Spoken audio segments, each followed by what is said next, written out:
Kindly recite Surah Fatiha for the grandfather of Mehraban Ali, Sayyid Hussain Shah Shamsi Sabzawari Tabrizi. ہر دور میں اللہ نے اپنے خاص بندوں کو انسانوں کی اصلاح کے لیے چنا، تو ویسے ہی تاریخ 6 دسمبر 1680 عیسوی اچ شریف میں اللہ نے اپنے خاص بندے حضرت عبداللہ شاہ کے نور کو واضح کر دیا، جس کو آج بھی زمانہ بابا بلے شاہ کے نام سے پہچانتا ہے۔ آپ کے والد گرامی کا نام حضرت شاہ محمد درویش اور آپ کی والدہ محترمہ کا نام بی بی فاطمہ تھا۔ آپ کی ولادت سے تقریباً 6 ماہ پہلے آپ کے والد حضرت محمد درویش بخارا سے ہجرت کر کے اچ میں رہنے لگے، تبھی آپ کو بخاری سید کہا جاتا ہے۔ آپ کے والد عربی اور فارسی پہ عبور رکھتے تھے، لیکن وہاں بڑی مشکل سے اپنا گزر سفر چلاتے تھے، تبھی آپ نے ہجرت کرنے کا فیصلہ کر لیا اور پھر آپ اچ سے ملکوال اور ملکوال سے پانڈو کے لے آئے، اور یوں ہجرت کے ساتھ ہی آپ بڑے ہونے لگے۔ جیسے کہ آپ کے والد دین کے عالم اور عربی اور فارسی پہ عبور رکھتے تھے، تو وہاں کے لوگوں نے سید سمجھ کے، عالم دین سمجھ کے آپ سے گزارش کی کہ آپ سید ہیں اور عالم دین ہیں، ہمیں اپنے علم سے فیض یاب کریں، اور یوں بابا بلے شاہ کے والد وہاں کی مسجد کے پیش امام بن گئے اور لوگوں کی اصلاح کرنے لگے اور ان کو اللہ کا دین سمجھانے لگے۔ بس بابا بلے شاہ اپنے والد کے ساتھ دین کا علم بھی سیکھتے اور اس کے ساتھ ساتھ جو گاؤں دیہات کی بکریاں بھینسیں ہوتی تھی ان کو بھی سنبھالتے تھے۔ بچپن سے ہی آپ نے محنت کے دامن کو تھامے رکھا اور اکثر کافی دیر ایک جگہ بیٹھ کے مسلسل سوچا کرتے تھے کہ زندگی کا مقصد کیا ہے، میری خلقت کا اصل کیا ہے۔ آپ کی عمر مبارک ابھی 8 سے 9 سال تک ہی تھی کہ آپ بکریوں کو گھاس کھلانے کے لیے باہر گئے، تو ساتھ والے کھیت کا گھاس آپ کی بکریاں اور آپ کی بھینسیں جو لوگوں نے آپ کو سنبھالنے کے لیے دی تھی وہ کھانے لگی۔ اتنی دیر میں اس کھیت کا مالک آپ پہنچا اور چیخ کے آپ کی توہین کرنے لگا۔ بابا بلے شاہ آسمان کی طرف دیکھ کے یہ فرمانے لگے، اللہ نے ہم سادات کو کبھی رسوا نہیں کیا، جا دیکھ تیرا گھاس ویسے کا ویسا ہے۔ وہ جیسے ہی دیکھے کہ اس کا کھیت ویسے کا ویسا سلامت ہے، وہ قدموں پہ گر گیا اور یوں آپ کی معرفت کے سفر کا آغاز ہو گیا۔ آپ غریبوں اور مساکین سے بے انتہا پیار کرتے تھے۔ جو انسان بے علم ہوتا تھا آپ ان کو بے علم ہونے کا احساس تک نہیں دلاتے تھے۔ آپ کا نام عبداللہ تھا، لیکن وہاں کے جو یتیم بچے ہوتے تھے ان کو عبداللہ شاہ کہنے میں دقت ہوتی تھی، تو وہ آپ کو عبداللہ شاہ کی بجائے بلہ شاہ، جو انہیں کہنے میں آسان لگتا تھا، وہ کہتے تھے۔ آپ ان کی معصومیت کو دیکھ کے اپنے نام بلہ شاہ پہ ہی راضی رہے اور یوں عبداللہ شاہ سے آپ کا نام بلہ شاہ بن گیا۔ اور جب وہ لوگ کوئی چیز آپ کی طرف بھیجتے تھے تو یہ نہیں کہتے تھے کہ عبداللہ شاہ کو دے دو، وہ کہتے تھے بلے شاہ کو دے دو، اور یوں آپ کا اسم سب سے منفرد ہو کر بابا بلے شاہ بننے لگا۔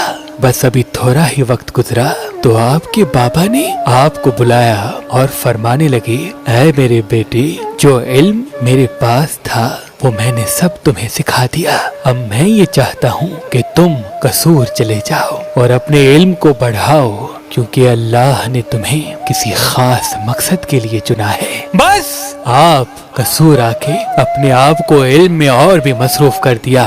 آپ کے استادوں میں علامہ غلام مرتضیٰ اور مولانا محی الدین تھے۔ آپ کے علم کی تڑپ کی شدت یہ تھی کہ تھوڑے ہی عرصے میں آپ طالب علم کی حیثیت سے معلم تک آ پہنچے اور اسی مدرسے میں لوگوں کو پڑھانا شروع کر دیا۔ بس ابھی کچھ ہی دن گزرے کہ ایک رات آپ نے خواب دیکھا کہ آسمان سے ایک تخت زمین پہ آتا ہے اور اس پہ ایک بزرگ بیٹھ کے یہ فرماتا ہے کہ اے بلے شاہ، تمہارا فیض یہاں نہیں بلکہ تمہیں جو فیض ملنا ہے وہ حضرت شاہ عنایت کے پاس تمہیں ملے گا۔ تو آپ حضرت شاہ عنایت کو ڈھونڈنے لگے، مدرسے کو چھوڑ دیا اور ڈھونڈتے ڈھونڈتے آپ نے دیکھا ایک بزرگ کھیتی باڑی کر رہا ہے، پھٹے ہوئے کپڑے، چہرے پہ مٹی۔ آپ جیسے ہی قریب آئے تو آپ کو منزل مل گئی۔ شاہ عنایت نے جیسے ہی آپ کے چہرے کو دیکھا تو فرمانے لگے، میں وہ بچہ دیکھ رہا ہوں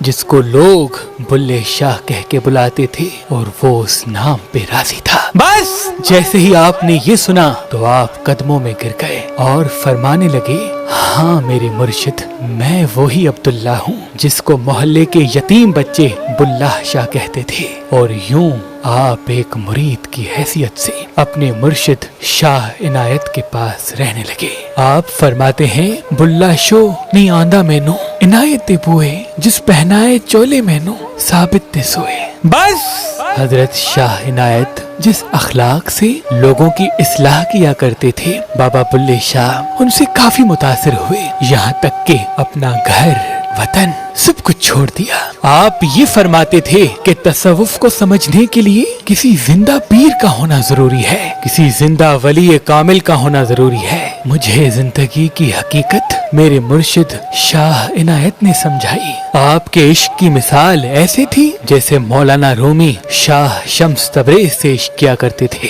ویسے ہی آپ حضرت شاہ عنایت سے بے انتہا مودت کیا کرتے تھے۔ جیسے لوگ مولانا رومی کو تانے مارتے تھے کہ تم اس فقیر پھٹے پرانے کپڑے پہننے والے کو کیوں اتنا عزیز رکھتے ہو، تم تو عالم دین ہو، ویسے ہی بابا بلے شاہ کو لوگ کہتے تھے کہ تم تو عالم دین ہو، اس پھٹے پرانے کپڑے پہننے والے فقیر کو کیوں محترم سمجھتے ہو۔ بس یہی تانے، یہی عشق آپ کے اندر درد پیدا کرتا گیا اور اسی درد سے آپ کے الفاظ اور بھی گہرے ہوتے گئے اور یوں آپ کے الفاظ دل کو چھونے لگے اور آپ نے اپنے الفاظ اشعار سے لوگوں کی اصلاح کرنا شروع کر دی۔ آپ اکثر جب بھی اپنے اشعار لکھتے تھے تو اپنے بچپن کے ان غریب دوستوں کو یاد کرتے جو آپ کو بلے شاہ کے نام سے پکارتے تھے۔ تبھی آپ نے اپنے اشعار میں جب بھی اپنا ذکر کیا تو ان یتیم اور مساکین کو تصور میں لے کے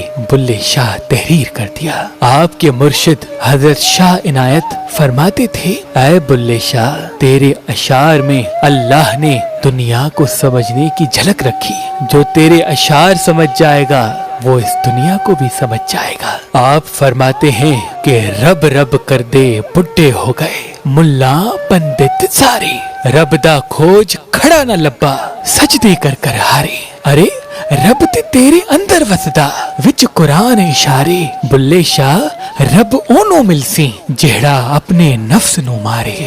آپ کے اشعار ہند و سندھ میں بچے بچے بڑے بڑے کہنے لگے، اپنی محافل میں گنگنانے لگے اور یوں رفتہ رفتہ آپ کی شخصیت سب سے منفرد نظر آنے لگی۔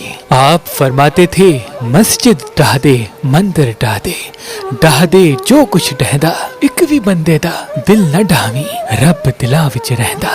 آپ کے الفاظ میں وحدت الوجود جھلکتا تھا۔ آپ یہ فرماتے تھے کہ ہر چیز میں اللہ نظر آتا ہے، جس طرح کپڑا کسی بھی رنگ نسل کا ہو لیکن اس کا وجود کپاس ہے، ویسے ہی انسان کے چہرے الگ الگ ہیں لیکن ان کے اندر اللہ کی کوئی نہ کوئی صفت ہے۔ اور یہی بات وقت کے عالم دین کو پسند نہیں آتی تھی اور آپ پہ دن بدن سختیاں آنے لگی۔